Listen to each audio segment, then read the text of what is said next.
Assalamualaikum, selamat pagi. Sekarang kita lanjut materinya, besaran vektor. Besaran dibagi menjadi dua, ada besaran vektor dan besaran skalar. Besaran vektor adalah besaran yang memiliki nilai dan arah.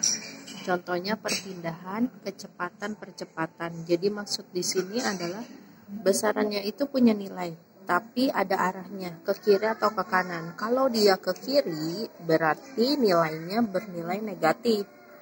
Tapi kalau dia ke kanan, bernilai positif. Lalu ada lagi yang kedua, namanya besaran skalar. Besaran skalar adalah besaran yang hanya memiliki nilai saja. Jadi dia tidak ada arahnya. Baik arahnya ke kiri maupun ke kanan, itu tidak ada atau tidak berpengaruh. Contohnya besaran pokok yang ada 7, panjang, massa, suhu, waktu, dan lain-lain yang kemarin. Lalu ada jarak, laju, dan usaha. Itu adalah beberapa contoh besaran skalar.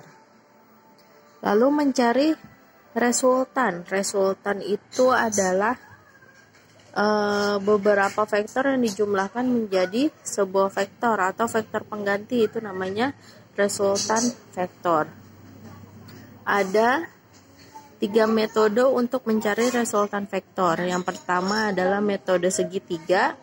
Jadi di mana ada 2 buah vektor, lalu kita mencari resultannya. Ini adalah R-nya, ini adalah vektornya. Kenapa A-nya bernilai negatif? Karena vektor A dia mengarah ke bawah, ke kiri dan ke bawah. Setiap vektor yang arahnya ke kiri, ke bawah, dia bernilai negatif.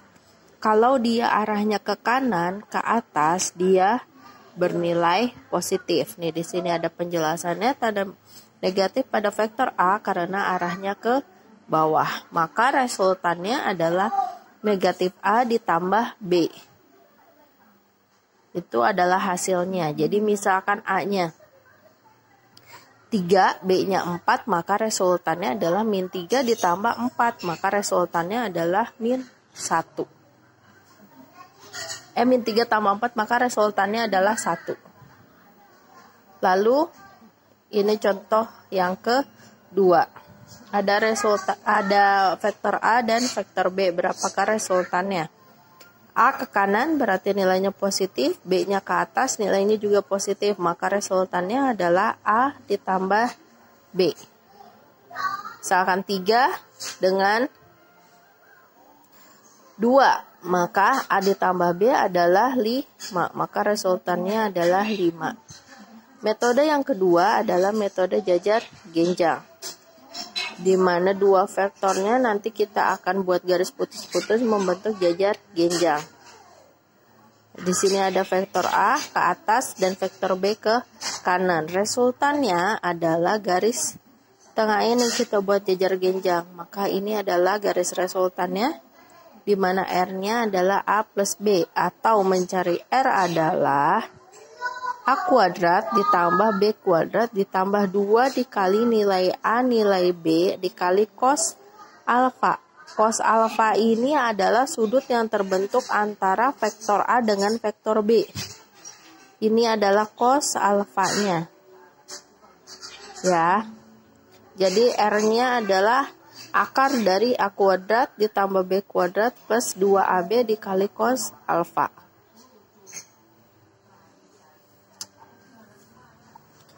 Selanjutnya, untuk menentukan arah resultan terhadap salah satu vektor yang digunakan adalah R per sin alfa sama dengan R per sin beta sama dengan R per sin gamma. Nanti tinggal dicek mana sudut alfa, beta, dan gammanya. Yang ketiga adalah metode poligon. Metode poligon adalah biasanya dia lebih dari 2 vektor. Di sini contohnya ada 3 vektor, vektor A, vektor B, dan vektor C. Maka resultannya adalah ini penghubungnya. Karena semua vektornya arahnya ke kanan dan ke atas, maka resultannya semua bernilai positif, A ditambah B ditambah C. Kalau ada yang ke kiri dan ada yang ke bawah, maka vektornya bernilai negatif. Lalu ada penguraian vektor. Penguraian vektor adalah sebuah vektor dapat diuraikan atas komponen-komponennya pada sumbu X dan sumbu Y. Jadi, kita buat grafik ada sumbu X dan sumbu Y. Nah, dimaksud di sini komponennya adalah vektor terhadap sumbu X dan vektor terhadap sumbu Y. Vx sama dengan V dikali cos theta. Cos theta adalah, tetanya adalah sudut yang membentuk. Lalu Vy adalah V sin theta. Bedanya kalau X kita pakainya cos, kalau Y kita pakainya sin. Maka besar resultan V-nya adalah Vx kuadrat ditambah Vy kuadrat. Ini contoh penguraian vektor.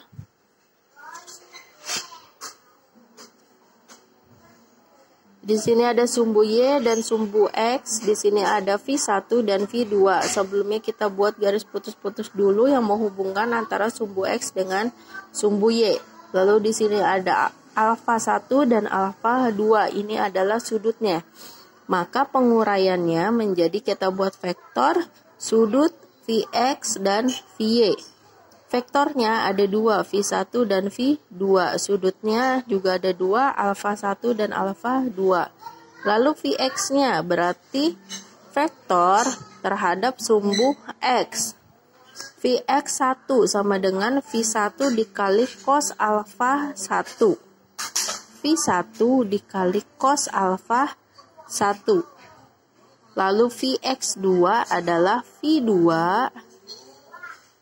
dikali cos alfa 2. Maka jumlah sigma Vx-nya, sigma itu adalah jumlah, adalah Vx1 ditambah Vx2. Berlaku juga untuk Vy, tapi dengan catatan untuk sumbu Y, cos-nya diganti dengan sin. Maka Vy1 sama dengan V1 dikali sin alfa 1. V2 sama dengan V2 dikali sin alfa 2. Lalu hasilnya.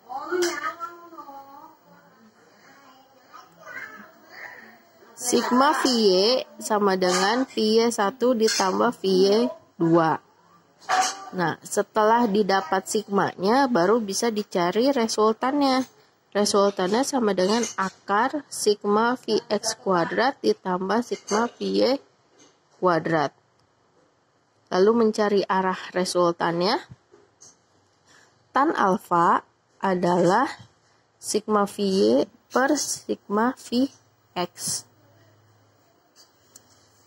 Untuk lebih jelasnya kita bisa lihat contoh. Ini saya ada buat beberapa contoh tentang besaran vektor. Yang pertama, dua vektor F1 dan F2 memiliki pangkal dan masing-masing memiliki besar 3 Newton dan 4 Newton. Jika sudut apit antara kedua vektor adalah 60, tentukan resultannya. Kita di sini pakai metode jajar genjang. Sudutnya 60, F1-nya 3 Newton dan F2-nya adalah 4 Newton. Maka resultannya adalah garis tengah antara F1 dan F2. Kita buat garis putus-putus membentuk jajar genjang.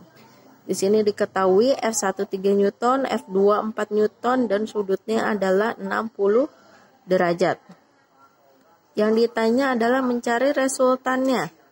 R sama dengan akar dari F1 kuadrat ditambah F2 kuadrat ditambah 2 dikali F1 dan F2 cos alfa. Maka akar dari 3 kuadrat ditambah 4 kuadrat ditambah 2 dikali 3 dikali 4 dikali cos 60. Cos 60 nilainya setengah. Jadi 9 ditambah 16 ditambah 2 kali 3 kali 4, 2 kali 3 6, 6 kali 4 24. 24 dikali setengah hasilnya 12. 9 tambah 16 adalah 25. Berarti akar 25 ditambah 12. Hasilnya akar 37 atau 6,08 Newton.